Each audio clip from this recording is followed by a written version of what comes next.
Shalom saudara pendengar saudara rohani yang dikasihi Tuhan Yesus Kristus. Selamat datang di Renungan Rohani malam hari ini. Selamat malam, saya berdoa agar saudara sehat selalu. Semoga Roh Kudus hadir di tengah kita saat ini. Sebelum kita mulai renungan malam ini, marilah kita bersama-sama berdoa. Bapa kami yang di surga, Bapa di dalam nama Tuhan Yesus Kristus, kami sungguh mengucap syukur, ya Tuhan, oleh karena Engkau sangat baik buat kami. Engkau ada bersama kami dan menopang hidup kami di siang hari dan di malam hari. Engkau ada bersama-sama dan menyertai kami. Tuhan, kami memuji dan bersyukur kepadamu pada malam hari ini, kami masih bisa berkumpul di rumah kami yang kecil ini. Tuhan, saat ini kami hendak mendengarkan firman-Mu. Berilah pengetahuan dan bimbinglah hamba-Mu ini agar apa yang Engkau firmankan dapat bekerja sesuai kehendak-Mu. Buat kami jemaat-Mu, bukalah hati dan pikiran kami untuk mendengar dan menerima firman-Mu. Kiranya firman-Mu ini dapat menjadi berkat bagi kami. Berbicaralah Tuhan, kami sudah siap menerima firman-Mu. Di dalam nama Tuhan Yesus Kristus kami berdoa dan mengucap syukur. Amin. Sahabat saudara rohani, pembacaan ayat emas Alkitab renungan kita malam hari ini. Nats pilihan kita adalah, aku sekali-kali tidak akan membiarkan engkau dan aku sekali-kali tidak akan meninggalkan engkau. Tertulis dalam kitab Ibrani 13 ayat 5, kata kunci renungan pada malam ini adalah janji yang mengherankan. Dan bacaan kita pada malam ini terambil dari kitab Ibrani 13 ayat 5 sampai dengan ayat 13. Janganlah kamu menjadi hamba uang dan cukupkanlah dirimu dengan apa yang ada padamu. Karena Allah telah berfirman, aku sekali-kali tidak akan membiarkan engkau dan aku sekali-kali tidak akan meninggalkan engkau. Sebab itu dengan yakin kita dapat berkata, Tuhan adalah penolongku. Aku tidak akan takut. Apakah yang dapat dilakukan manusia terhadap aku? Ingatlah akan pemimpin-pemimpin kamu, yang telah menyampaikan firman Allah kepadamu. Perhatikanlah akhir hidup mereka dan contohlah iman mereka. Yesus Kristus tetap sama, baik kemarin maupun hari ini dan sampai selama-lamanya. Janganlah kamu disesatkan oleh berbagai-bagai ajaran asing. Sebab yang baik ialah, bahwa hati kamu diperkuat dengan kasih karunia dan bukan dengan pelbagai makanan yang tidak memberi faedah kepada mereka yang menuruti aturan-aturan makanan macam itu. Kita mempunyai suatu mezbah dan orang-orang yang melayani kemah tidak boleh makan dari apa yang di dalamnya, karena tubuh binatang-binatang yang darahnya dibawa masuk ke tempat kudus oleh imam besar sebagai korban penghapus dosa, dibakar di luar perkemahan.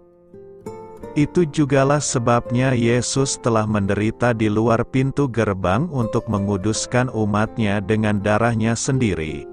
Karena itu marilah kita pergi kepadanya di luar perkemahan dan menanggung kehinaannya. Terambil dari kitab Ibrani 13 ayat 5 sampai dengan ayat 13. Topik dari ayat emas renungan kita adalah, dimanapun Anda berada, Allah menyertai Anda. Mari kita mulai renungan malam kita. Untuk memulai hal baik, serahkanlah segala sesuatu hanya kepada Tuhan. Mari kita mulai segmen kisah inspiratif. Penulis kitab Ibrani mengutip ucapan Allah kepada umatnya, Aku sekali-kali tidak akan membiarkan engkau dan aku sekali-kali tidak akan meninggalkan engkau. Bagaimana hal itu menyentuh Anda? Apakah itu hanya kesucian menyenangkan yang membuat Anda menguap lebar? Ini berbeda dengan ucapan bahwa kita boleh minum kopi dengan presiden atau ketua Mahkamah Agung. Mengenal orang-orang seperti itu memang sesuatu yang penting bagi kita. Namun meyakini bahwa Allah menyertai kita setiap saat setiap hari, sedekat kulit kita, dalam setiap peristiwa hidup, saat menangis atau tertawa, itu hampir tidak masuk akal. Namun, sepanjang sejarah banyak orang telah mempertaruhkan hidup pada kebenaran tersebut. Abraham, Musa, Rahab, Yosua, Daud, dan Esther hanyalah segelintir contoh.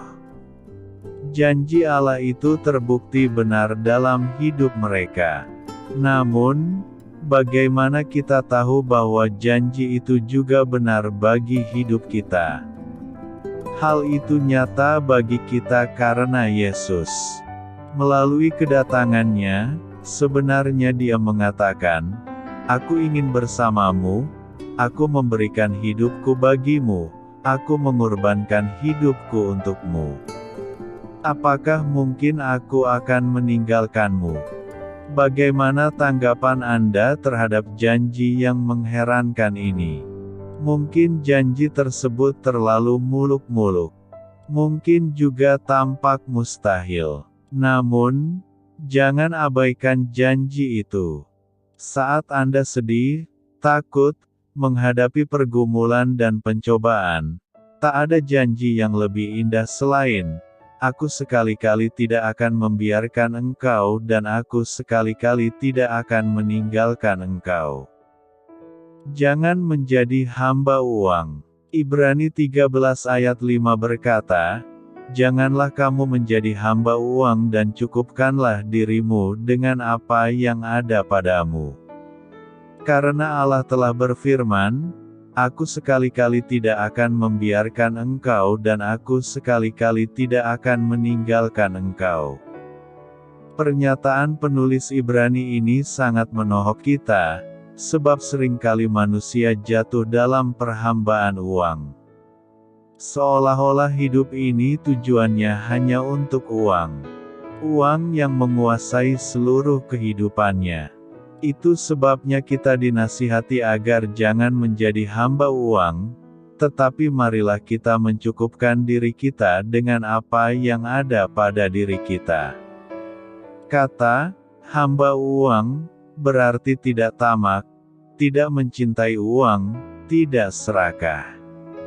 Sedangkan, memburu uang, berarti memberi diri untuk mencintai uang, untuk menggenggam dan mementingkan uang, sehingga meregangkan diri dari segala sesuatu. Berdasarkan pengertian di atas, maka mengumpulkan uang, mencari uang, bahkan dapat menjadi kaya bukanlah merupakan kesalahan. Tetapi apabila kehidupan kita lalu menjadi tamak, serakah, dan kemudian mulai mementingkan dan segala kebutuhan jasmani sehingga merenggangkan hubungan kita dengan Tuhan, dengan sesama, dengan saudara karena yang paling penting adalah uang, maka kita telah membuat kesalahan besar di hadapan Tuhan. Agar kita bisa mengatasi ketamakan akan uang, maka kita harus belajar hidup cukup. Kata cukup berarti mempunyai kekuatan hati untuk menangkis hal-hal yang tidak perlu sehingga dapat mencukupkan diri dan menjadi puas. Pernyataan, "Cukupkanlah dirimu dengan apa yang ada padamu," maksudnya adalah puaslah dengan yang kamu punya. Bukan berarti kita nggak bisa membeli sesuatu.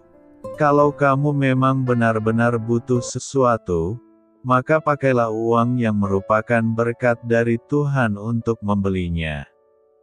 Tidak ada yang salah membeli pakaian baru atau tas sandang baru. Asalkan jangan sampai hal itu justru membuat kita melarat. Saat kita fokus pada materi, hasrat kita pasti tidak bakal pernah sejalan sama keinginan kita. Hari ini kita diingatkan agar jangan mau diseret dengan beragam godaan dunia. Tapi belajarlah untuk terus memperkuat karakter kita di dalam Tuhan. Supaya kita bisa mematikan semua keinginan daging yang gak berasal dari surga. Yakinlah saat kita ada di dalam Dia, kita tidak akan sama lagi dengan dunia ini. Mengapa kita harus belajar untuk tidak menjadi hamba uang dan mampu mencukupkan diri dalam segala sesuatu? Firman Tuhan pada kitab Ibrani pasal 13 merupakan nasihat yang dituliskan setelah peringatan mengenai kedursilaan.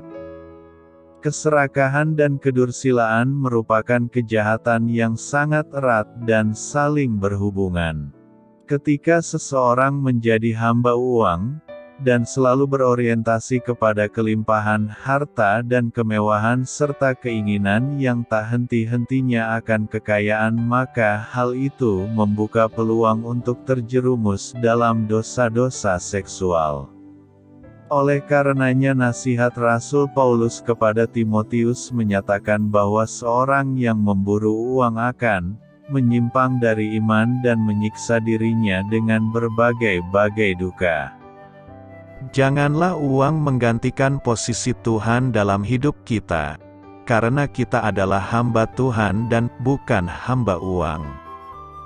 Uang adalah media bagi kita untuk memperoleh berkat-berkat duniawi bagi kehidupan kita. Tetapi berkat yang utama adalah kasih karunia Allah, keselamatan, dan kesempatan bagi kita untuk menghambakan dan menundukkan diri sebagai pelayan di hadapan-Nya yang tidak mungkin dapat diukur dengan nilai uang. Karena itu, hindarilah hidup kita dari hamba uang, tetapi jadilah hamba Tuhan yang setia. Bagaimana caranya memulihkan sakit hati akibat hubungan yang rusak? Dunia ini penuh dengan orang yang hancur hati, patah hati, dan hubungan yang rusak. Derita yang dialami dalam hubungan yang rusak sangat pedih, tidak begitu berbeda dengan rasa berduka. Kadang orang begitu terpukul sehingga mereka tidak bisa berfungsi sebagaimana mestinya, dan dalam kasus tertentu dapat menyebabkan gangguan jiwa dan bahkan keinginan untuk bunuh diri. Dunia menawarkan berbagai cara untuk menanggulangi sakit hati tersebut, mengkonsumsi obat penenang, menuangkan semua kegeraman dalam tulisan kemudian menyobeknya, pergi berbelanja. Banyak yang menyarankan untuk berpikir positif saja. Obat yang paling mujarab adalah waktu.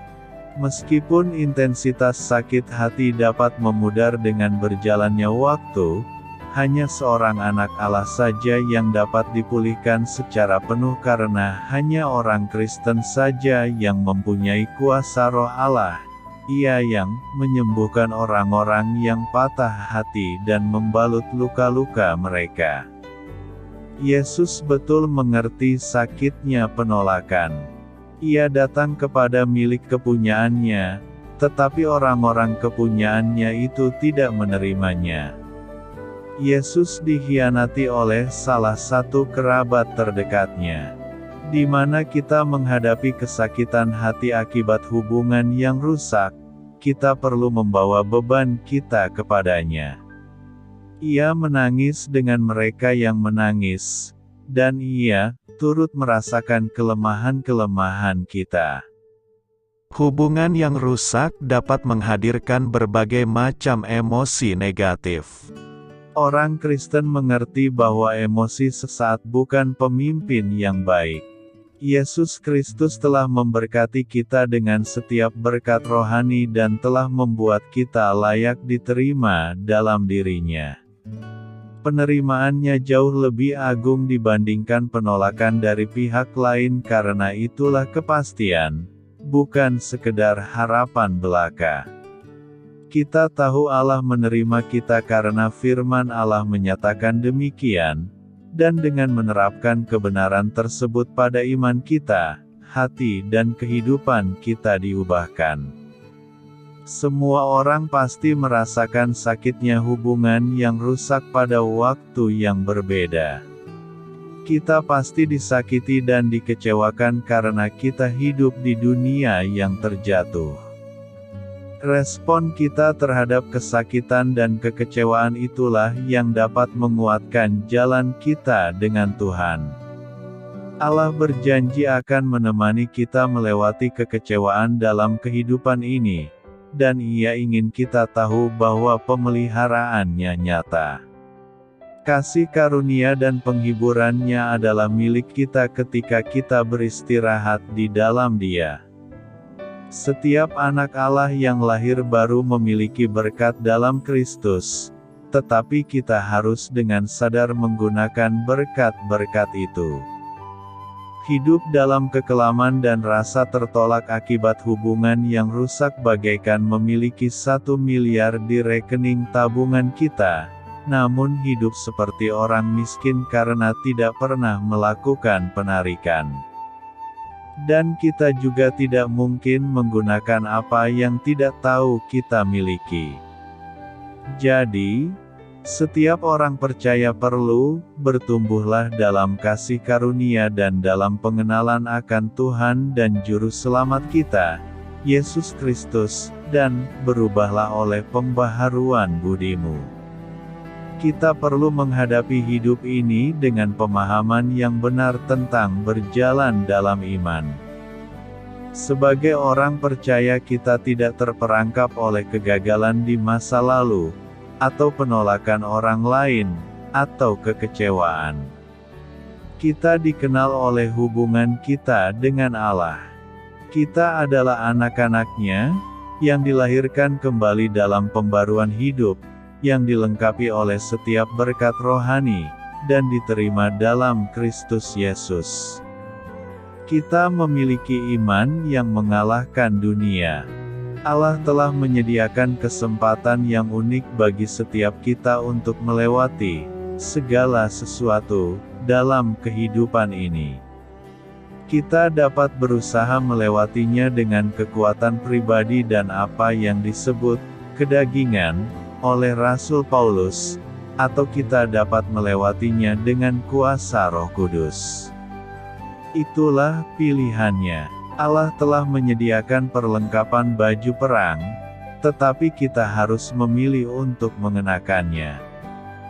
Kita mungkin mengalami kekecewaan dalam kehidupan ini, namun kita adalah anak Sang Raja, dan penolakan yang kita alami adalah penderitaan yang sementara jika dibandingkan dengan kemuliaan yang kekal.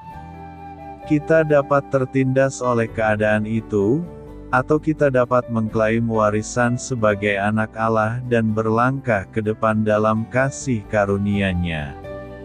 Seperti Paulus, kita dapat melupakan apa yang telah di belakangku dan mengarahkan diri kepada apa yang di hadapanku.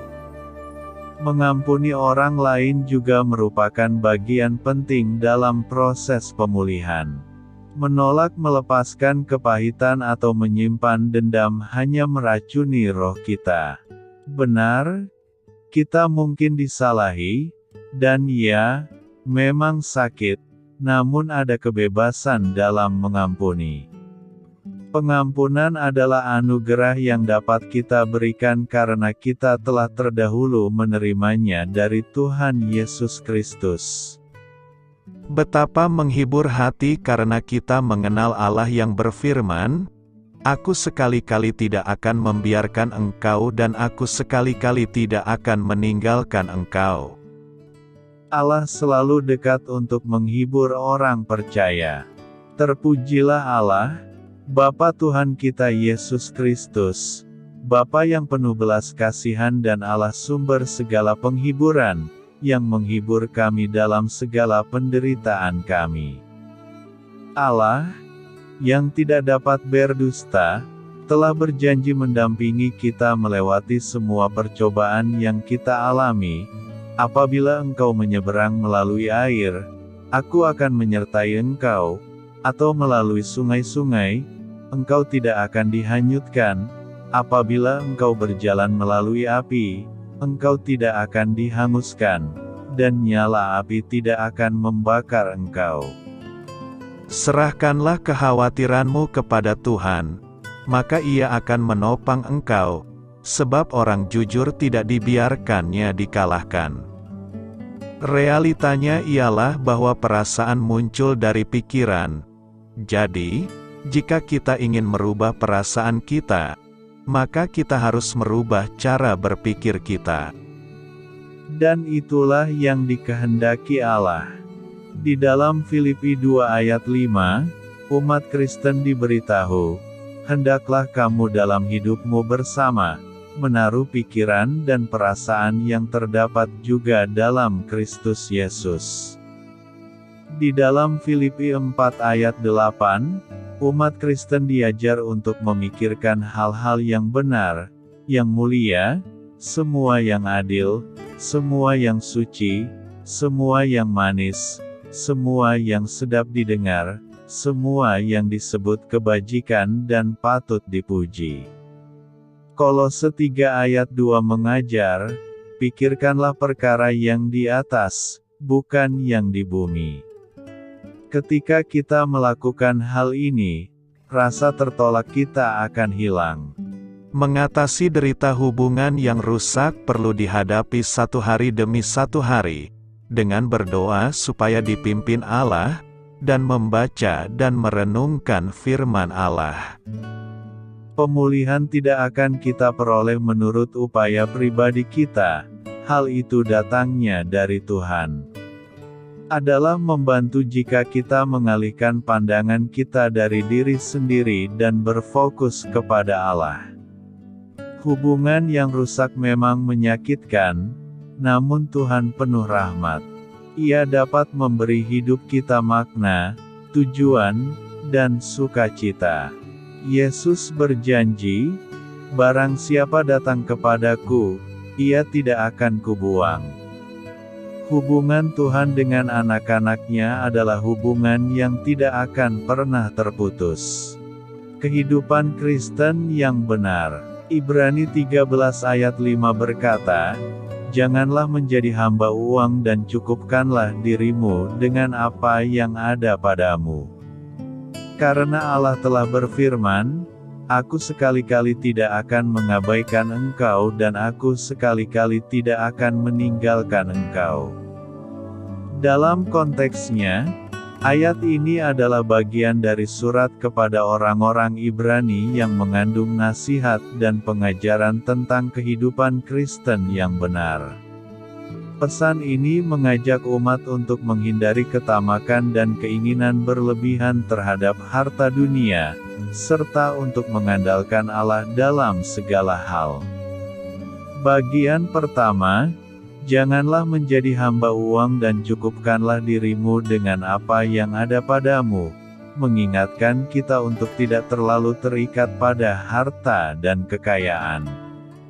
Pesan ini menekankan bahwa mencari materi dan uang bukanlah hal yang harus diutamakan dalam hidup, melainkan kecukupan yang bersumber dari kepercayaan kepada Tuhan.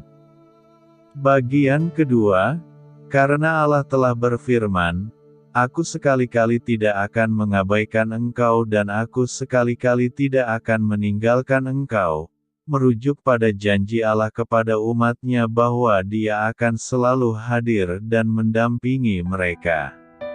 Ini adalah pernyataan bahwa kepercayaan dan kepatuhan kepada Allah lebih penting daripada tergantung pada harta benda atau kekayaan duniawi.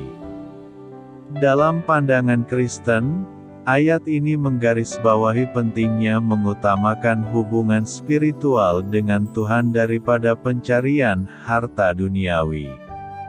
Pesan ini sejalan dengan ajaran-ajaran Yesus tentang kerajaan surga dan pentingnya mengikuti kehendak Allah dalam kehidupan sehari-hari. Penting untuk diingat bahwa tafsiran dan pengertian ayat-ayat Alkitab dapat bervariasi tergantung pada latar belakang teologis dan konteks pribadi seseorang. Oleh karena itu, jika Anda ingin mendalami pemahaman mengenai ayat-ayat tertentu, berkonsultasilah dengan pemimpin agama, teolog, atau pakar Alkitab untuk mendapatkan perspektif yang lebih mendalam. Apa yang perlu kita renungkan dari nas hari ini? Pernyataan dalam kitab Ibrani 13 ayat 5 mengandung beberapa pesan dan renungan yang relevan. Pertama, menghindari ketamakan dan ketergantungan terhadap harta.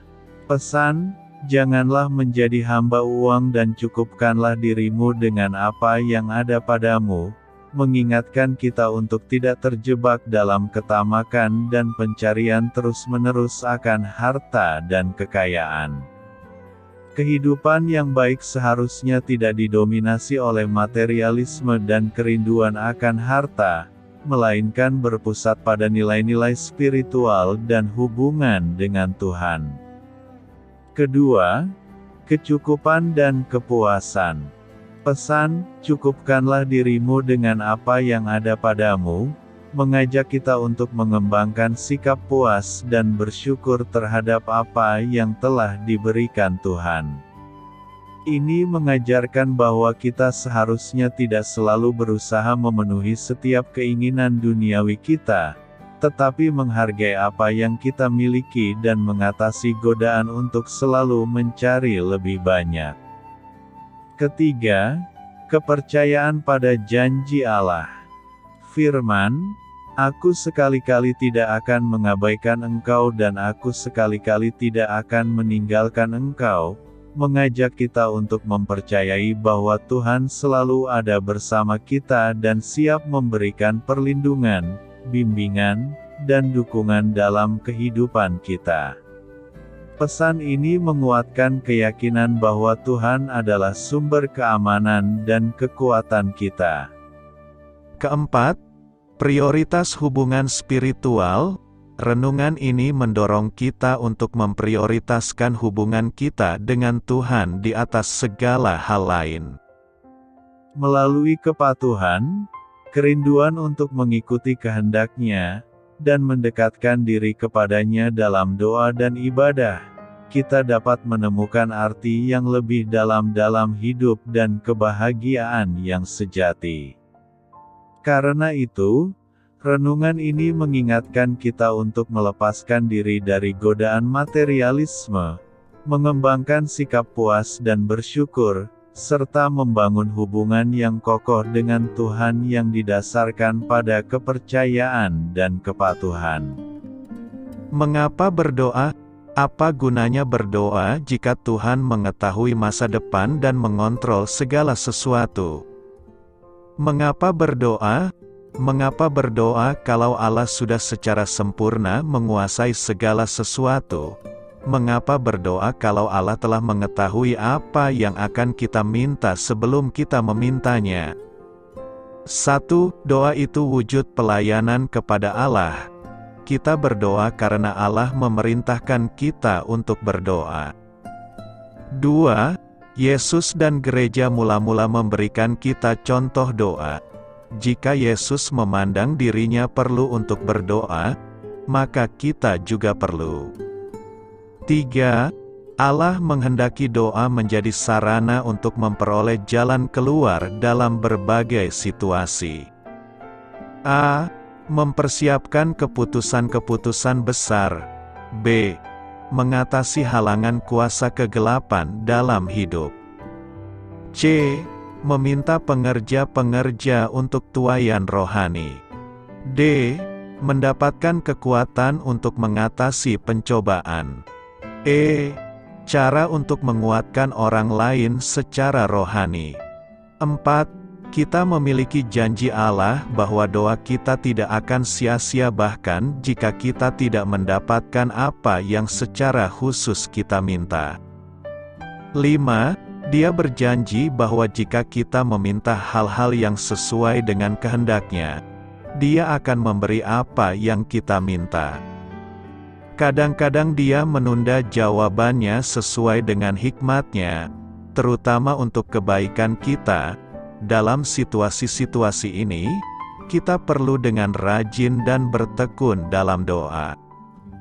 Doa tidak boleh dipandang sebagai cara memaksa Allah melakukan kemauan kita dalam dunia, tapi sebagai cara menggenapi kehendak Allah di atas bumi ini.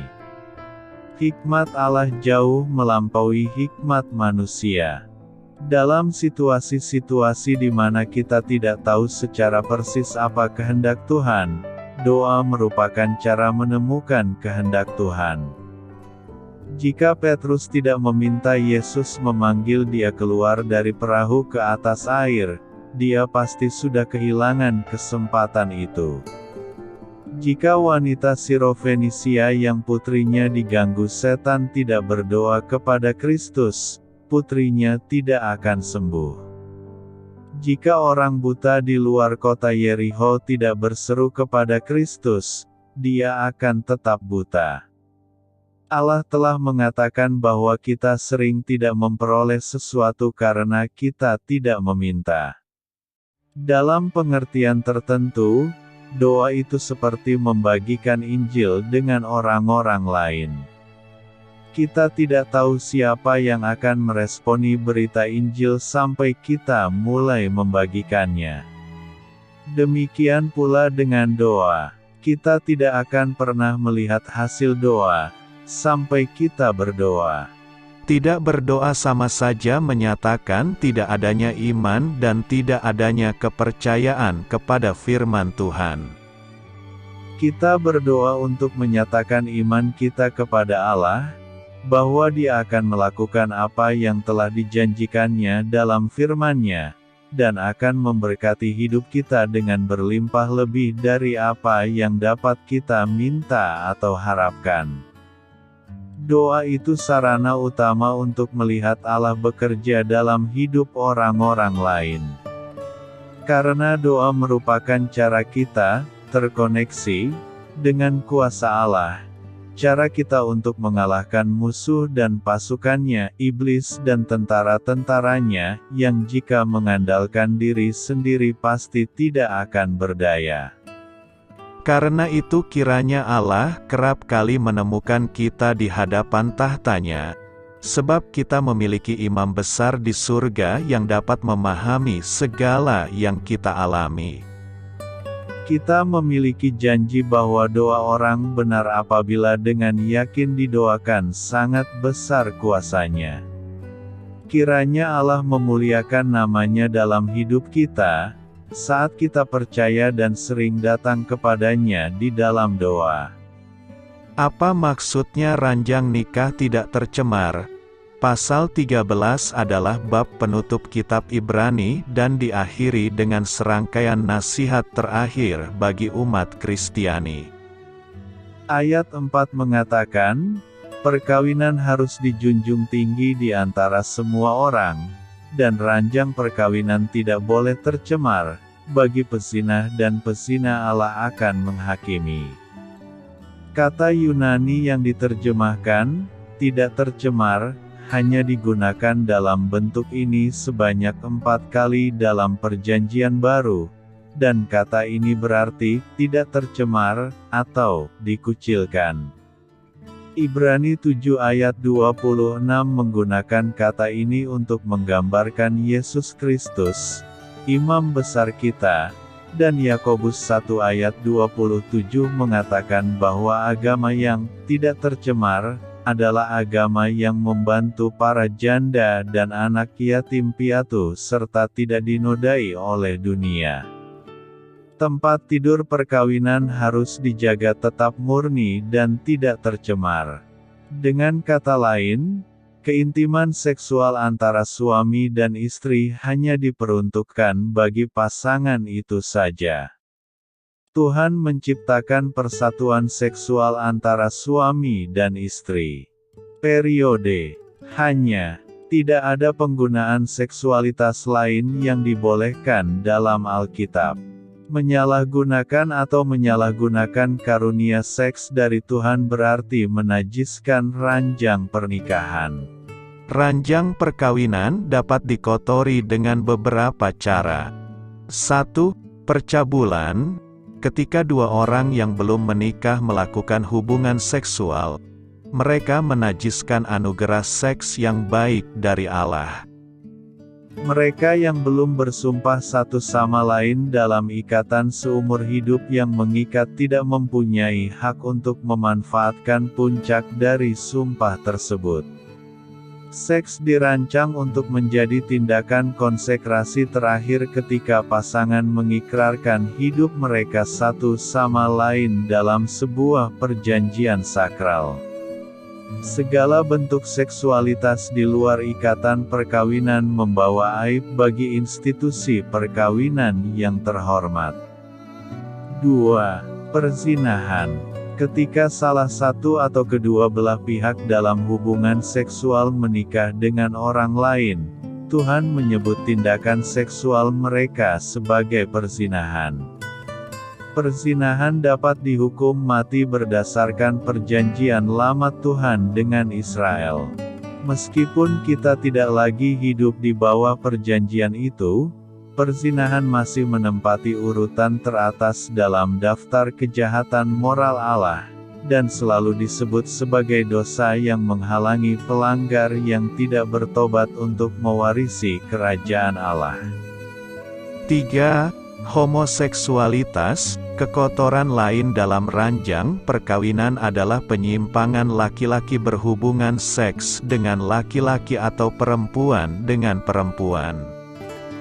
Meskipun dunia saat ini menganut praktik homoseksual, tindakan keji ini tidak pernah dan tidak akan pernah disetujui atau diberkati oleh Tuhan. Homoseksualitas adalah distorsi anugerah Tuhan berupa kesatuan fisik antara suami dan istri dan merupakan satu-satunya aktivitas seksual yang dicap sebagai kekejian. Larangan terhadap homoseksualitas diterapkan langsung dalam Perjanjian Baru, karena hal ini termasuk dalam dosa-dosa yang menghalangi masuknya orang yang tidak bertobat ke dalam kerajaan Allah. 4. Prostitusi. Amsal 7 memberikan gambaran rinci tentang kehancuran yang menimpa seorang pemuda yang membiarkan dirinya digoda oleh seorang pelacur. Dosa pelacuran sering digunakan sebagai metafora bagi Israel yang tidak setia. Orang Kristen diperingatkan untuk menghindari perbuatan amodal karena kesucian ranjang pernikahan. 5. Pornografi. Menggunakan pornografi untuk kepuasan seksual adalah cara yang lebih modern untuk menajiskan ranjang pernikahan. Buku-buku pornografi, video, sexting, dan penggunaan materi seksual eksplisit lainnya juga menajiskan kesucian hubungan seksual antara seorang pria dan istri. Pornografi memiliki efek membawa orang asing ke kamar tidur, meski hanya melalui pandangan mata. Yesus memperingatkan bahwa nafsu yang berhubungan dengan memandang seorang wanita sama dengan perzinahan di hadapan Tuhan. Pornografi telah mengangkat nafsu seksual menjadi suatu bentuk seni. Namun pornografi masih merusak hati dan merupakan pencemaran dosa terhadap tindakan seksual. Tuhan menciptakan manusia dalam keadaan suci baik jasmani maupun rohani. Persatuan seksual antara suami dan istri adalah bagian dari kemurnian itu. Ketika Adam dan Hawa berdosa, seksualitas ternoda bersama dengan segala hal lainnya. Yesus membeli kuasa untuk mendapatkan kembali kemurnian itu melalui pengorbanan kematiannya di kayu salib. Tidak ada dosa, termasuk percabulan, yang terlalu besar sehingga kuasa penebusan itu tidak dapat diampuni dengan kematian dan kebangkitan. Meskipun kita mungkin telah mencemarkan ranjang pernikahan dengan banyak cara, Allah dapat memulihkan kemurnian dan kekudusan seksual ketika kita bertobat dan menyerahkan hidup kita untuk mengikutinya. Beritakanlah Injil kepada segala makhluk, hormatilah semua orang. Selamat beristirahat malam dalam kasih setia Tuhan. Doa saya menyertai saudara sekalian. Mari bertumbuh dalam iman bersama saudara rohani. Saya memberkati Anda agar sewaktu Anda mencarinya dari Dia, Bapa Surgawi Anda akan memberikan bagi Anda roti harian Anda, dalam nama Yesus Kristus. Tuhan yang berkuasa atas alam semesta dan menuntun kita kepada iman yang menyelamatkan. Tuhan Yesus menyertai senantiasa. Terima kasih sudah berkenan mendengarkan renungan malam saudara rohani. Tuhan memberkati. Amin.